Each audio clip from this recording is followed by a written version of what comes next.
Our Honda Talon suspension rides super rough. So today we are gonna set things up a little bit more plush, and to do that, Hey guys, it's me, Michael, with Desert Ride. Michael from Desert Rides. So Michael, tell us, we need to make this thing ride better. What are the first steps to do that? First things we're gonna look at is the springs. So we're gonna determine if we're on the right rate. We're gonna determine the ride height of the vehicle and crossover points. And to do that, we're gonna collect measurements both at fully extended and at ride height. Dude, sounds good, let's get started. The reason spring rates are really important is because it sets up the natural frequency of the vehicle. What you want, ideally, is in the ride rate and in the bottom out rate, you want the vehicle doing the same thing front and rear at the same time. That often leads to a more predictable ride. It'll give a lot more confidence to the driver. So it can get a little confusing because the front has A-arms and a tie rod and the rear has trailing arms. You know, the motion ratio of the shock and the angle that it's leaned over, it's not exactly a one-to-one science.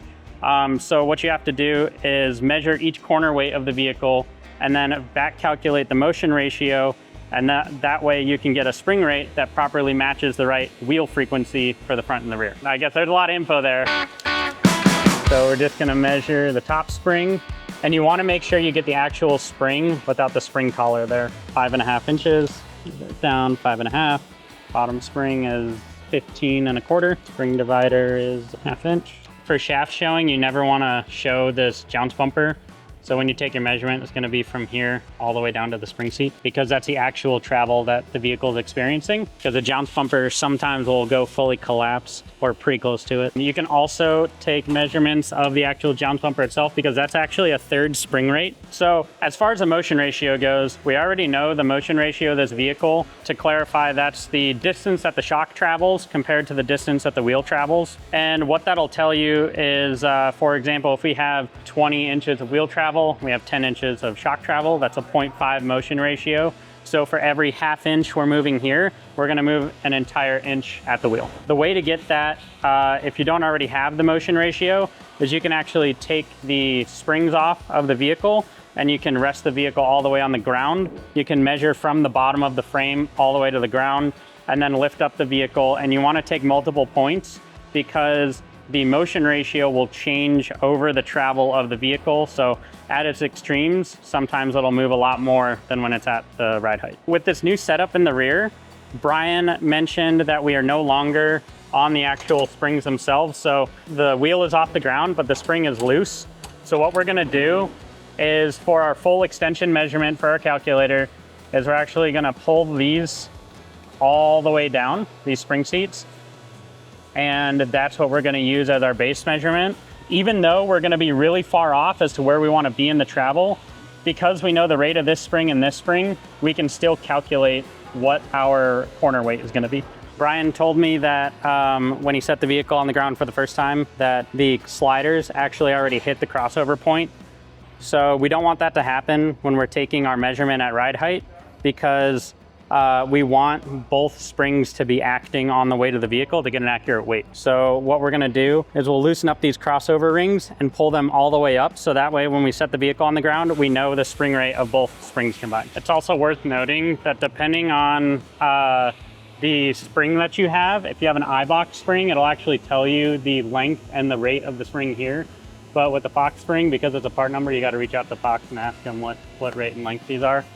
The OE springs typically are directly part number springs. They are not off-the-shelf stuff.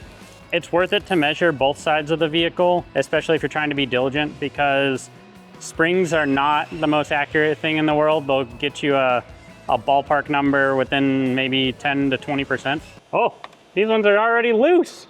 What the heck's going on here? With live valve suspension, it's really important to plug in all your connectors when you go to do this process, because there's enough force in the live valve system that it'll actually keep your vehicle lifted like artificially high. So you have to put it in full soft when you go to drop the vehicle on the ground. Okay, so the way that the vehicle's sitting right now, there's two things wrong. A side-by-side is light enough that a person or two people or even 4 people, whoever, when they sit in the vehicle, it will sag the vehicle naturally.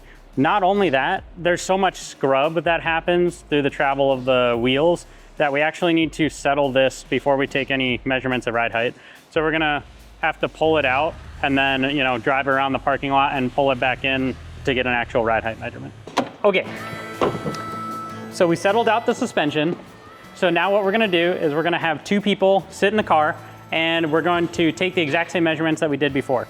And what this is gonna give us is the total weight of the vehicle and the weight on each corner. And we're gonna back calculate that from spring rate. So we have spring rate, everything's off the crossovers, it's just acting as one giant long spring right now. Ready? I'm ready. Brian has taken the liberty to align the new suspension system really nicely. So we're gonna have to ballpark it a little bit. We'll still get all the measurements. It'll still have the same value as far as ride height on the spring itself. You know, weight doesn't really change. However, based on how the wheel props up, it will change the overall ride height, so we can adjust the preload a little bit to accommodate once he actually aligns. Sometimes you can take the measurement from bolt to bolt center, but because we've already been taking measurements of the actual springs themselves, it's wise to do that. So the only other thing that we need to collect now that it's actually on the ground is the ride height. We're gonna make probably 3 or 4 changes all at the same time. We're gonna make a ride height change because it's sitting too low with all the added weight and the change in geometry. Then we're also gonna change the spring rate in order to get the same ride frequency front to rear. And then we're gonna also change the crossover point to get from the primary rate to the secondary rate on the corner. So we're doing 3 different changes at once. You don't have to do all 3 at once. You can do the weight of the vehicle. You can move the ride height up to what you want to, take more measurements, then change the spring rate. And that way it's 3 consecutive changes. They're just broken up in a way that's a little bit simpler on the math. So we're gonna take a measurement to the floor pan. So we're sitting at 13 1/8. Brian wants this thing all the way up at 15 or 15.5 inches. So we're 2 inches lower than we should be. Not only do you want to pick springs to where the front and the rear match, but if you don't pick the right initial frequency and bottom out frequency, you're gonna get some really bizarre characteristics. So, you know, part of, I guess, the tuning of it is determining how fast do you want the natural bounce of the springs, both in the ride zone, which would be both springs together, or the bottoming zone, which would be the entire lower spring. When we go to actually tune this, we're gonna set it up with some initial measurements based on past experience with where this crossover ring should be in relation to your spring slider. And that will help determine where your bottoming needs to be, where your ride needs to be, and where your full extension needs to be. It's really, really important that you pick springs that not only match each other, but also have historically done really well from a natural frequency standpoint on, I guess, historic vehicles that are pretty similar. So like the ride frequency or the natural frequency of the springs, you're not necessarily gonna put a trophy truck ride frequency on a shop truck, or you're not gonna put a side-by-side frequency on a dirt bike, because they totally have different use cases, and you're gonna wind up with really bizarre ride characteristics because of it. So, yeah, we got all our measurements. Now we can take all this information and put it into the calculator, and it's gonna help us spit out what our spring preload and crossover point should be, as well as anticipated spring rates that we should be running.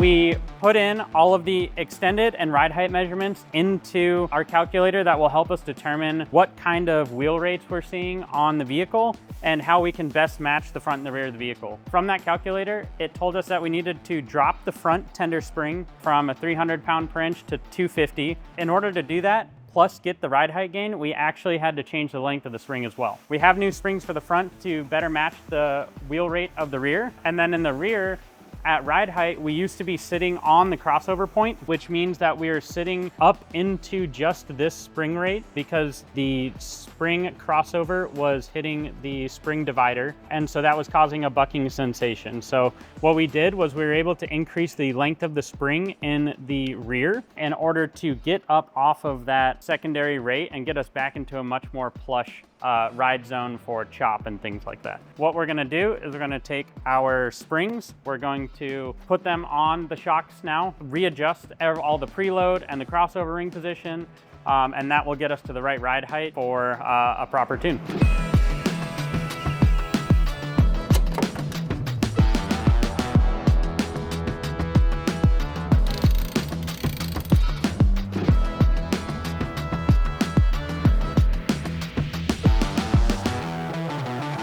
So what we're doing here is on top of a spring rate change in order to get the ride zone to match on both the front and the rear of the vehicle, we are also increasing the length of it, because in order to get the proper amount of preload to get the ride height that we desire, and the drop in the spring rate means that we needed to compress the spring more. If we compress the spring too much, we will actually bind the spring. So if we were to have purchased this spring in the shorter height that comes from the manufacturer, we actually would have bottomed out the spring and had a lot of issues. So we're able to buy the longer spring and adjust the collars actually up overall to maintain the ride height that we're looking for. So to adjust the spring, or the spring seat, we're gonna put this back together because we need to measure proper preload. And we're gonna be measuring preload from where the spring sits here to the spring seat here. So that's the actual preload measurement. A lot of people take it from here, and that's just a relative measurement, but it is important that this is the actual preload. So new front preload should be 21.4 inches. So we're gonna measure from one to the other, and we're at 21 1/8. Oh, they came loose. That's not good. All right, so we're there. We'll go ahead and tighten this down. And you'll notice that we're actually really close to the body cap. It's important that you don't push the spring seat against the body cap, because that's gonna have extra pressure on that interface, which is not what it's designed for. Like I said, we were able to get away with a slightly longer spring and a slightly softer ride, which is going to net in a lot more comfort, but still maintain the bottom out that we're looking for. Next, we're going to measure from here to here for the crossover point. It's really important to note that when your slider hits the crossover is a really critical point. So you're gonna measure this distance right here and make sure that where the crossover hits the spring slider does not exceed the travel limitations of your spring.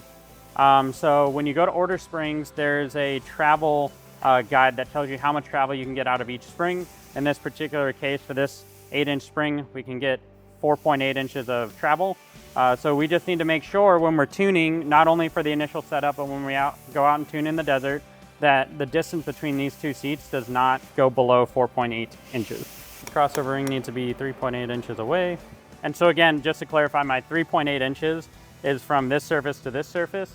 We have an additional 3/4 of an inch here, which puts us out of the danger zone for the dead length of the spring. Now we can go ahead and remove the bottom spring seat that we were using for measurement.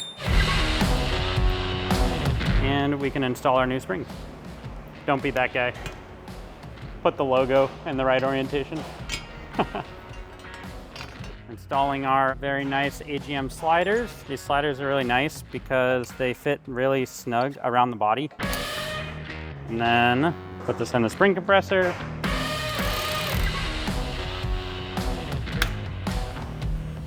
Then you also want to make sure your eyelets are aligned. So you're going to look at the lower eyelet, and you're going to have to twist this eyelet to make sure that they're in line. Good there, and back on the vehicle we go. Hey-o! We can actually just drop the car a hair. So when I set these crossover points for the initial spring to the secondary spring, I tried to set it so that at ride height, at least to start, we're gonna have about 3 inches of wheel travel before we get into the second zone.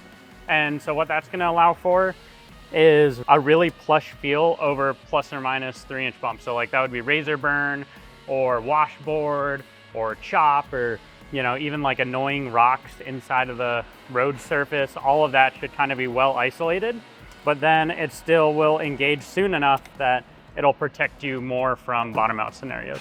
It becomes really important once again to back calculate everything to the wheel, because if your crossover point from the front shock to the rear shock are at different points, you're gonna get awkward pitching over, I guess I would call medium-sized obstacles. You might be okay in the big stuff, you might be okay in the small stuff, but without it being at the same point, front and rear, you're gonna wind up with some weird pitching characteristics. Okay, now we can go to the rear one. When you take the shocks out, Make sure you don't droop out the suspension much more than what the shock is doing. Otherwise, you will max out your CVs and you might pop out the balls. Nobody likes it when their balls pop out.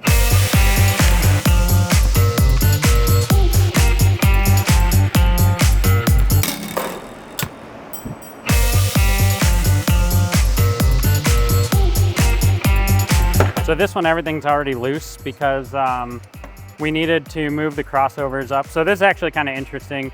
Look at how much we had to move the crossovers up in order to not interfere with this spring. So this kind of gives you an idea of how much the spring was compressing before the vehicle was free to move without touching this crossover. So what that means is that when we were going over obstacles with this particular vehicle, as you were coming into bumps, the rear was already sitting on this much stiffer spring. So the rear of the vehicle was sitting on this stiff spring. The front of the vehicle is sitting on both springs combined. So the front's really nice and soft. And then the rear of the vehicle is really firm because you're bottoming out constantly on the crossover. So you're at a significantly stiffer rate. So you're gonna get a weird bucking sensation coming over these larger obstacles. Not to include that because you're already on the crossover, you need to have more rebound at ride height, which will also net in a much more harsh ride. Aww. It's like Christmas. I love springs. They're so shiny. Same method as before. This guy has a little crossover. We did have to get a new spring seat in the rear from Fox in order to fit on those Raceco arms. Not a big deal, but it does impact how much you have to move your spring seats. So the other ones were dished the other way, but these ones are about 1 inch thicker. So we needed to move the crossovers by 1 inch when we first put them on. Official sheet says 24 5/8. So we're sitting at 23 1/4. You know, if you're able to be precise with your spring measurements, then you don't have to worry how close you're getting here. Your ride height will be right if you're able to use a calculator. 24 5/8. Our next is the crossover. It needs to be sitting 3.1 inches down, and we are there right there. They don't need to be crazy tight. They just need to cinch against each other. Very rarely do these come loose. In fact, on Walker Evans shocks, the spring seat actually doesn't even lock in place. It is free spinning even with the spring on it, and it relies on the spring tension on it to hold it in place. All right, these are all set to go.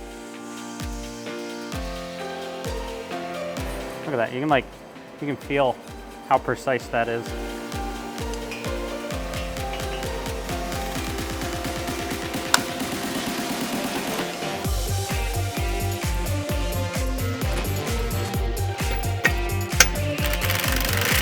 What we're gonna do now is we are going to lower the vehicle on the ground, take it for another drive around the parking lot, and we're going to double check that all of the calculations are correct. Sometimes with the alignment or, you know, the way that you drive the vehicle or choose to settle the vehicle, things can kind of shift around a little bit. So we might have to adjust it, you know, just a hair here and there, but we'll see when we get out there.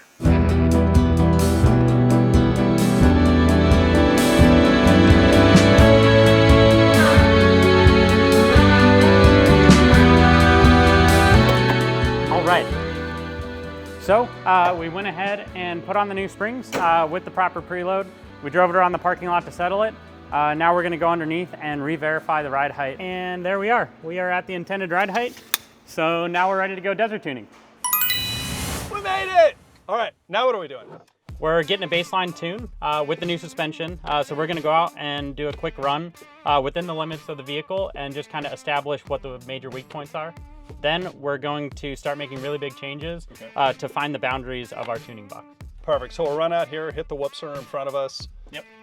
Get a feel, record speeds? Yep, we're gonna be recording speeds, and then what we're gonna do after we make the change, we're gonna go back to those same obstacles and do the exact same speed. That way we can feel what the magnitude of the change was before we start going faster with the suspension. I love it, let's go.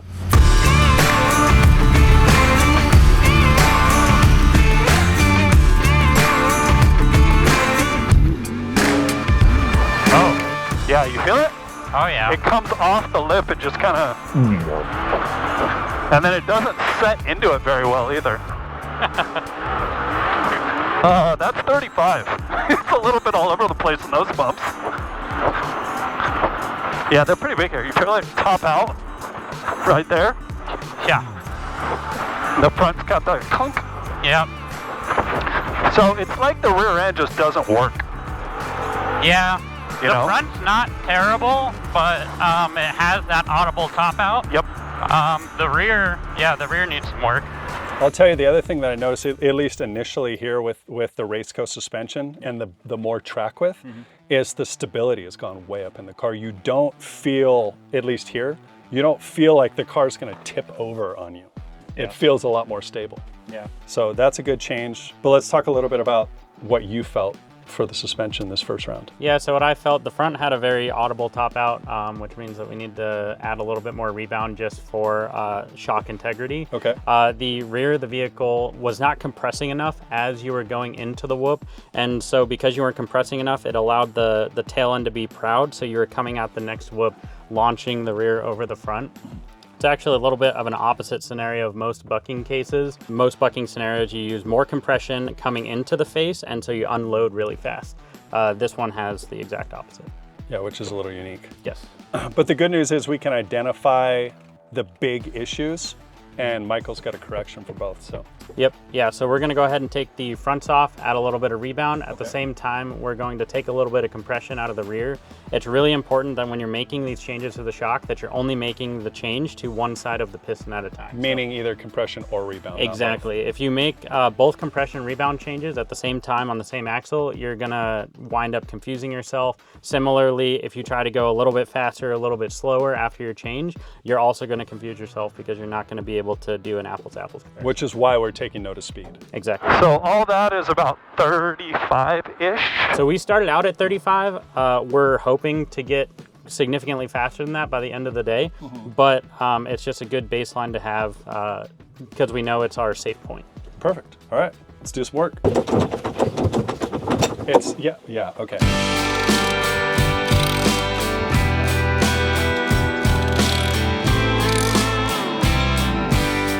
So on rebound, I'm not going to do that big of a change to start. So if someone wants to dive in, they feel like they have the know-how, are there any tips or tricks when taking the shock apart?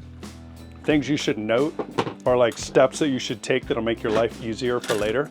Definitely. Well, so on the live valve specific ones, you need a controller to be able to open up the live valve system.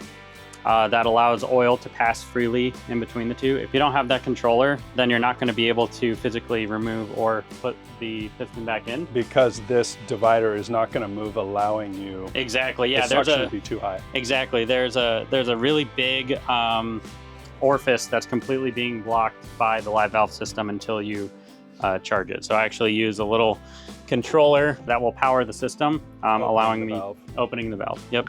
And at that point, turning it into essentially a traditional shock. Right? Exactly. Yep, in this particular case, it is just a traditional shock. The other tip I would probably say is make sure you have the correct adapter. You can't actually recharge this under normal conditions unless you have a really big fixture. So what we have is these little adapters that you can reuse the stock cap, or you can buy aftermarket caps with a Schrader valve, but it'll allow you to release the nitrogen, which allows you to open the shock. You can't physically open the shock, at least easily. You wouldn't even want to try, because that would be dangerous. Yeah, and not only is it really dangerous, but there's so much pressure over each one of these openings that you would have to use like hydraulic presses and stuff to try to tear the shock apart. It just so that's work. Probably a good indicator if someone is trying to rebuild a shock for the first time and they cannot get it open. There's a very good chance there's still pressure in the shock. Yes, yeah, if you can't get the shock open, there's either still pressure in the shock or you're not properly charging the solenoid if it's a live valve. It's worth noting this is not a pick.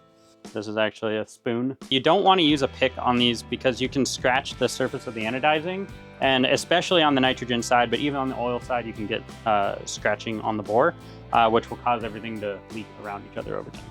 And that would happen specifically because you would be pulling the piston out past the scratch, causing a nick or creating a nick in the wear band around the piston? Yeah, or even the O-ring itself can only deform so much. And so if you have a uniform surface with a little bump in it, the O-ring is not going to be able to cover that. Okay.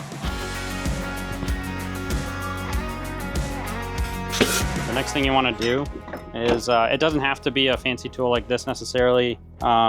at first, but you do want to measure down into your IFP because you want to make sure that your nitrogen chamber is always the same. What's an IFP? IFP is internal floating piston. It separates the oil from the nitrogen.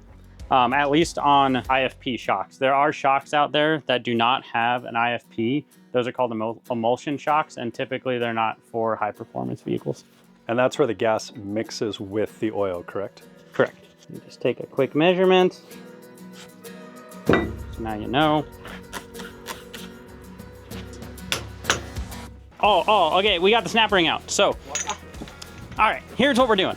So, we have our fancy Melancy thing that powers the live valve. The way you can tell that it's on or off is by pushing on the shaft, and it will actually displace the oil in and out of the reservoir. If your live valve system is not powered, you will be able to stand on top of this thing and it won't move. So we're having a little bit of difficulties getting this snap ring out, and that's because you're taking so much oil volume and trying to sneak it through such a small orifice that's powered by this live valve controller. So when you do this, you have to go really, really slow and just kind of let it seep through the valving on the other side. Super cool fact though, if you unplug it and oil can no longer pass over into this side, you can actually just press on the shaft and it will move the seal up. Then once it comes out, you can very gently pull it for minimal oil seepage.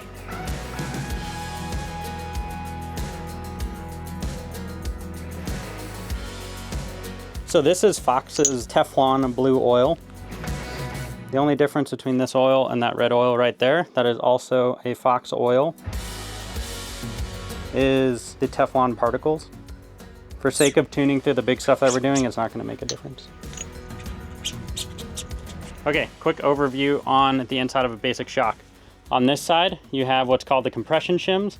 So as you compress the shock, the oil is going to flow through this way and deflect all these shims. And on the rebound stroke, when you move your wheel down, oil will flow through this side of the piston and deflect these shims up here, exiting out this side. The amount that these shims deflect is what we're trying to tune to be able to move the wheels and move the body in a way that they match front to rear. This is the highest quality shock tuning money can buy at an affordable price. You're not paying for the physical labor, you're paying for the knowledge.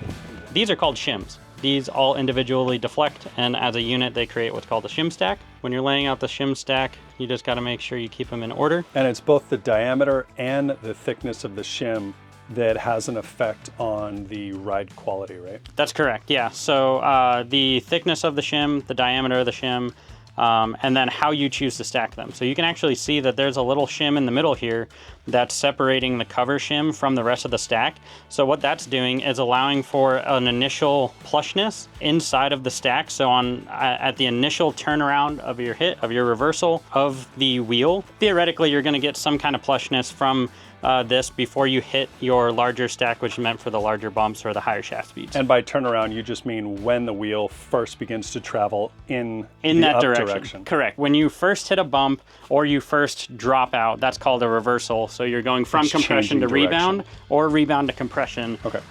This is supposed to help with that in theory. Okay, there's a lot of shims. When we're doing tuning, the very first thing that you do, even if you've tuned the shock before and you know the shim stack, is measuring all the shims, because from the factory, sometimes they're not perfect. The way that I choose to do my tuning is by rides, not by shock. So what we have here is all of the information about the ride, at least as it pertains to the valving inside, on the front and the rear shock. And then our next ride, after we make the change, we will also record the front and the rear changes here. What this will allow is just basic tracking, so that way we don't have to tear apart the shocks to be able to measure what's inside. They're all custom to each customer. I don't make tunes that are generic drop-in tunes. So if a customer, gets his ride dialed and he's really happy with it, then he adds a bumper or a winch or does something crazy, takes something out, then we can just do single adjustments from there on the fly. When you're putting back the shims, this is called a bleed shim. It has a big orifice in it. And when you put it against the compression port, it actually leaves a big old hole. And then when you cover it with this shim, you need to line this bleed port up with the port on the compression side. Sometimes there's one, sometimes they double stack them. Sometimes it can actually be on the rebound side too, depending on what you're trying to do.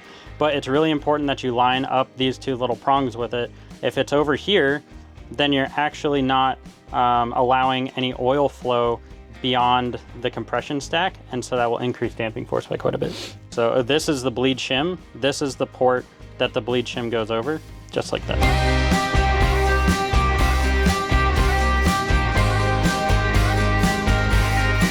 Another nice thing about the live valve shocks is while we're slamming the shock, and that's putting the piston back into the shock, as long as we do not power the live valve system, oil physically can't go over to the reservoir side. So it can't physically move from this chamber to this chamber because this is blocking the orifice.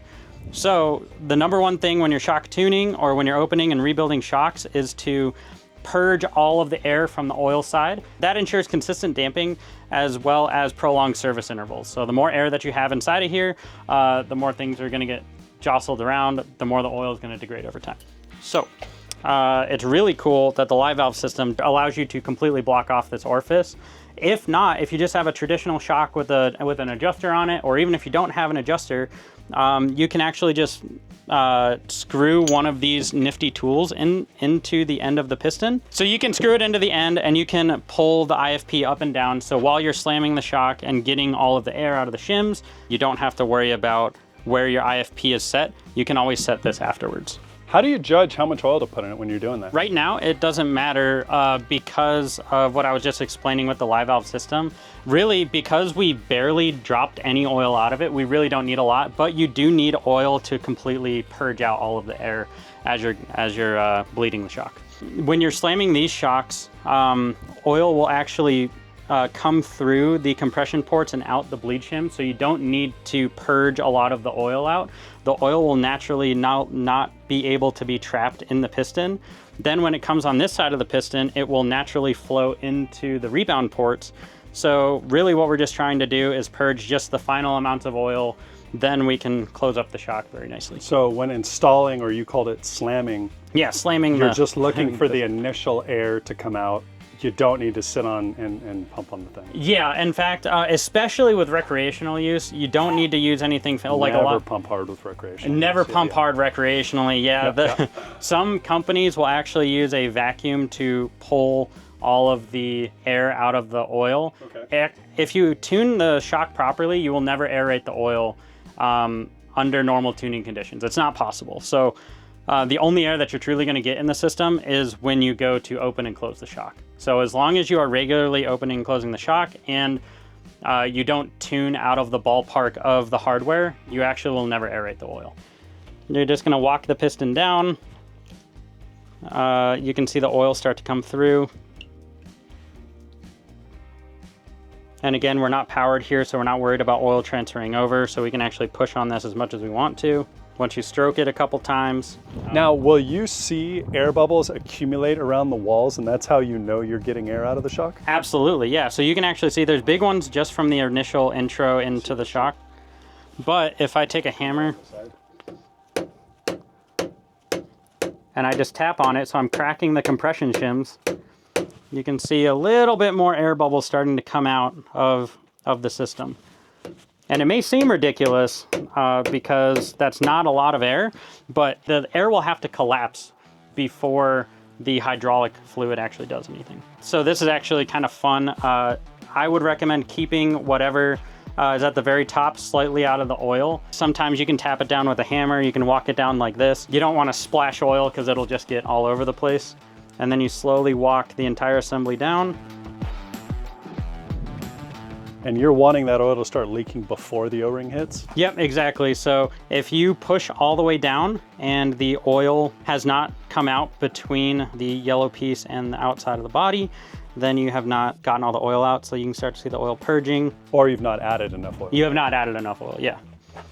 And because it's a live valve shock, once you hit that O-ring, you can't push it in anymore. One of the other points here, and let me ask, is I noticed that you see the oil come out all the way around. That's what you want, right? You want it to be exiting completely all the way around so that you know all the air is gone? Correct. In a situation like this, this one is actually a flat bottom, so we're not as concerned about it, but they do have, some of them have exotic designs in there for, you know, rubber top out bumpers or, you know, bleed ports, or, you know, there's all sorts of stuff.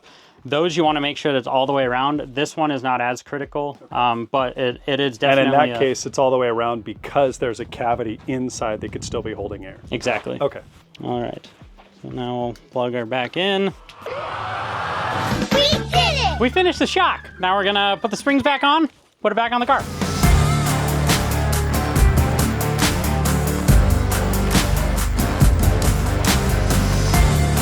During our run, the front was topping out audibly a lot. It wasn't necessarily affecting the ride of the vehicle. Okay. However, for the integrity of the shock, we don't want it constantly topping out, especially audibly. That means we're accelerating too fast into the end of the shock. Okay. So we add a little bit of rebound in the front, and at the same time in the rear, we reduce the compression force by adding a flutter set. So to try to get it to go into the travel more as we're going through the bumps? Exactly. We need it to go a little bit deeper into the travel in the rear. That way we can flatten out as it hits the second obstacle. Perfect. So this should, in theory, by taking that away, it should level the car out a bit more so we can accelerate through the bumps or run through it at a higher speed comfortably. Correct. Yeah. So what we're going to do is we're going to repeat the same speed, just so we can establish the magnitude of change, and then we can begin to accelerate and go a little bit faster to determine if we like where we're at or if we need to do a little bit more. Let's go. That's significantly more comfortable. Yeah, that's already way better. Oh yeah. It seems like there's a couple moments where it's a little not uneven over that terrain. Yeah. So we're also getting a distance change, both in frequency and in height of these. They're not like a perfectly smooth set. Yeah. But it at least is going down through the travel more. Yeah, I would say actually it's on the release that's the problem. They're releasing at different rate. We still definitely have this imbalance going on. Yep. It's better, but we have it still. Yeah, definitely better, but I think you're right. It does feel like it's fighting against itself. Like the front and then the back are two different cars. Yep. Yeah, so that's not a big deal. Yeah, I think we make the rebound change, and then I have a feeling there's a compression change in our future, but to be able to decipher that compression change, we need to kind of understand where the rebound's going to put us. Yep. In my opinion, you could tell from here to like in the first 20 to 30 yards that it was already more comfortable and more compliant in the rear. Definitely more comfortable. Yeah. However, when we did go through the whoops, we are definitely getting deeper into the travel, which is what we wanted, but we're now releasing faster in the rear than we were before. So I think we're gonna add a little bit of rebound. What we had to do though is to kind of check that rebound. We had to go out and try rougher surfaces and kind of see where our comfort level was at. And then after we make that rebound change, hopefully addressing that problem in the whoops, then we're gonna go back out to the rougher section and kind of see how much more rough did it get if it did get rougher. We did evaluate at 35 miles an hour, and we did feel a lot more movement in the rear in a good way. However, like we're still getting that rise uncontrolled wag situation that we were previously seeing. In the car's defense, those are really big holes for UTV. They are UTV sized holes. Yeah. Well, let's do the dang thing. Lefty, lifty. No, you gotta, no, with the hand. Yeah, with the hand, no, put it in a little. Yep. Ooh, okay, yep. So what we're gonna do is we're gonna take notes about the rear shocks. As I mentioned before, we're getting deep enough into the travel now where it's even over the first event in compression, which is what we want. However, to set it up for the next event, it unloads from the whole situation a little bit tail happy. So we're gonna add rebound force to it to try to flatten it out. So that's what we're gonna do. We're gonna make a rear rebound change, and then we're gonna see what happens. Change it, test it.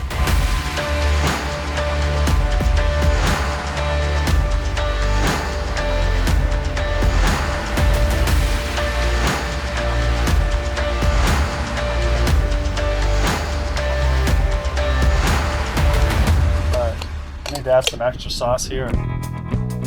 So we're going to use these sliders to run tighter to the body so that the springs stay true to each other. We cut down on some noise and make this whole program last a whole bunch longer. This is a 3-piece assembly, aluminum outer housing, and a proprietary insert that we have to heat to like 700 degrees just to get it to flow into the mold. And we do all that fancy stuff because shocks get really hot. And if you use regular Delrin or plastic like OEs use or other companies, it's gonna melt when it's on the shock. So this one will not.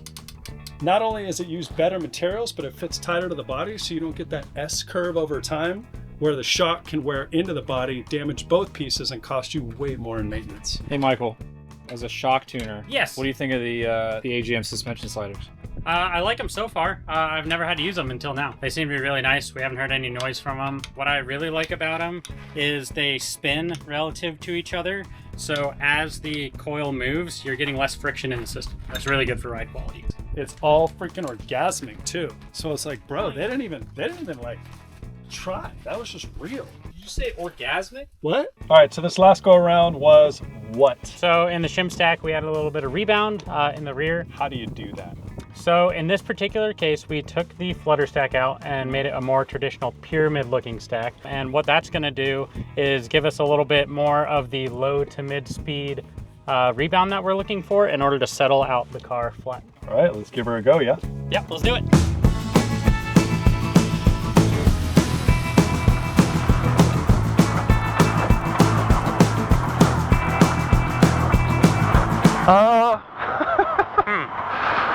That's not awesome. Nope. I wonder if going back in the rear and giving the front more compression, trying to get the front to work a bit more and shift more of the weight rearward would help. Because this is really weird. The rear just isn't working. It just doesn't No work. matter what we try, it just follows. It never is in the travel. Yeah. So we're at pace right now. What pace is that? 35. I'm not trying to go any faster, and it actually, I wouldn't want to drive it a whole bunch faster the way it's driving. Yeah, it'd be nice for the front to be a bit stiffer too. And I don't know if that's just because the rear feels so stiff that it's making the front, it keeps working to the front. Yeah. I'm assuming we're doing one last sort of Hail Mary type change. That's kind of where we're at. I think you got to make a big one. Then could we have Sean Max take my place and I can watch it? Yeah, that way you have weight in the car. Yep. Yeah, we can do that.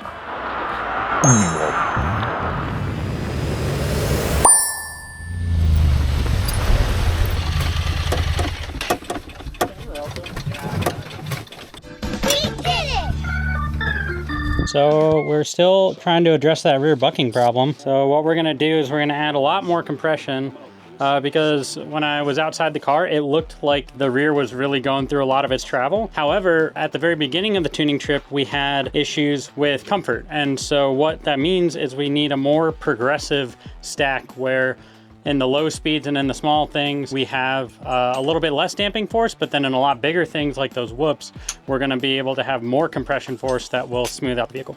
We're gonna do fronts and rears because the other thing that I don't like about this car is the attitude is a little bit nose down. So what that means is as it's approaching stuff, not only are we wagging around in the rear, but you can watch the front constantly nose down. There's never a situation where the nose is flat or proud. So we're gonna add a little bit more compression force to the front and add a lot more compression force to the rear to try to handle our situation.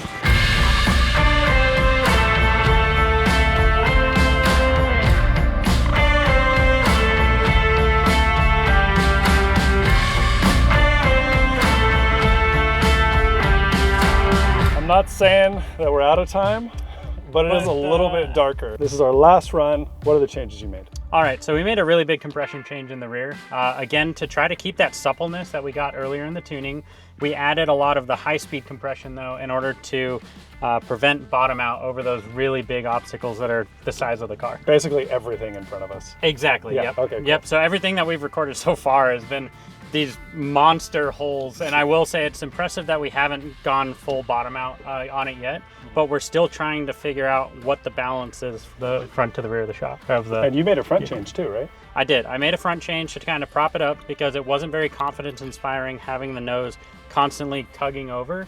So we added a little bit more compression in the front as well to keep it propped up. Cool. Let's give this thing a rip and see what we get. Yeah, sounds good. That's better. Oh yeah, baby.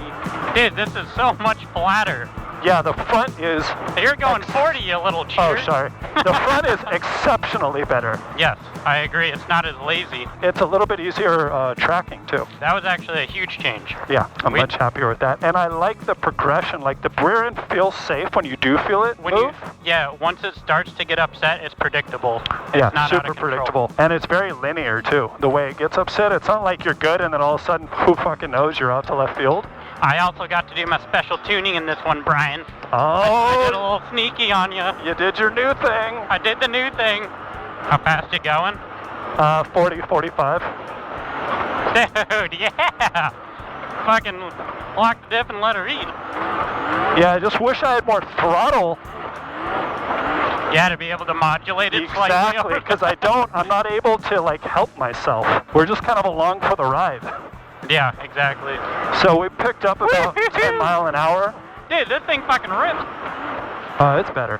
It's way better. Yeah. So, dude, job. it worked. Yeah, thanks. That was much better that time around. Yeah, honestly, the last go at it was really good. And that last go was what? So what we did was we changed the style of stack completely in the rear. So you just threw out what was in there. I've been toying around with what was in there the entire day, and finally I just said, we got to do it the way that I would do it. It's a new school tuning method that allows for a little bit better comfort and a lot more capacity, and it really paid off. The last tune change itself was a lot of compression force, specifically high speed for the whoops, but still maintaining that nice supple feel for a lot of the small chop and things like that. Yeah, no, it's good. Overall, I'm super pumped. More track width, more length, car feels more stable, doesn't feel like it's gonna flip out from under you. The different spring rate has the car sitting better. The final tune that we did, super awesome from where it was. The ride quality is way better. Super pumped. I think we're done. That's it, let's go, bye! Like and subscribe.